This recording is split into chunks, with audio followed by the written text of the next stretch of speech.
Hi everyone, thanks so much for joining me. In this video, we're gonna do some stuff with the foam roller, just some good kind of massagey type stretches, some basic things that I love showing to clients and to students. A couple things that are really significant here.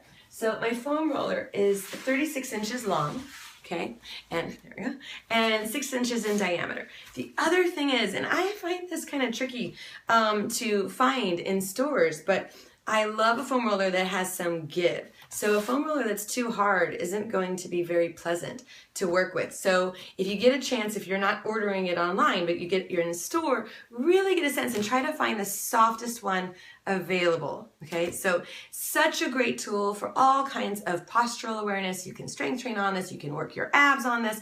But for this video, I'm just going to show some of my favorite stretches to do on it.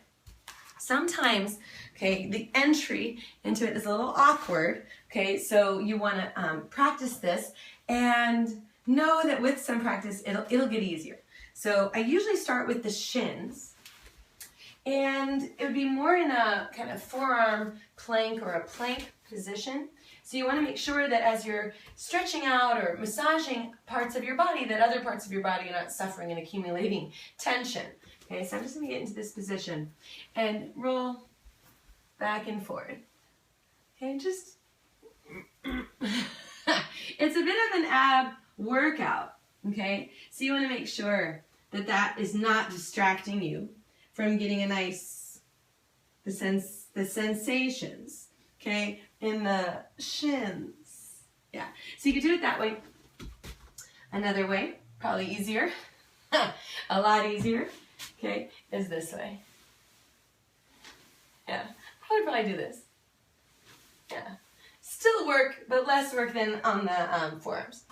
Then the quads. I love the quads. Okay, so this is definitely one of those, though, that my students will sometimes veto. Okay, so getting on the quadriceps, and I always take some time here to make sure that I'm going more toward internal rotation with the legs, turning each leg in toward the midline, and then again on the forearms, okay, just going back and forth.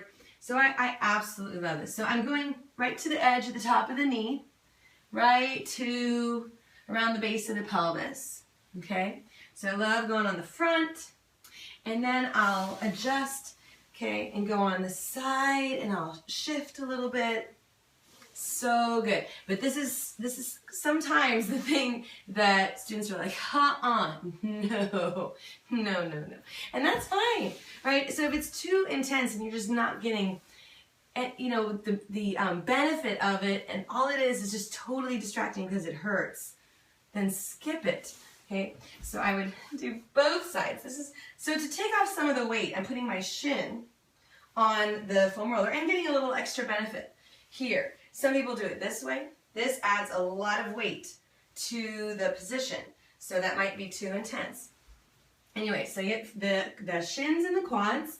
Then the next thing I typically do is sit on the edge of this to get the seat muscles. Okay, so how I generally do this is crossing the leg and tilting toward that side, and then getting that edge of the seat. So you could go straight on. It's a little tricky on carpet. It's also tricky on a mat. So you just want to find where do you get the most stability. Okay, so but I'm tilting toward here, and see, on the edges I feel like it has more sensitivity than in the center of the seat muscles. Okay, and again, as you're doing this, you just want to make sure hip, knee, ankle all feel good. Now, a part of your body you really don't want to foam roll is like anywhere where it's right around where you get into the organs. You want to avoid that. So then I set it up for mid to upper back. Okay, there we go. And you can I get on here and I'm like, oh, it feels so good because it starts to break up tension in the spine. And then supporting the head. Now, the way to go back and forward is you have to lift the seat. So again, there's some ab work in this. Okay, so I go up. Okay, and then I go down and I stop at that edge where I'm going to lose a sense of bone and go more into organ. Okay, and just back and forward. Oh, it feels so good. I do this a couple times a day.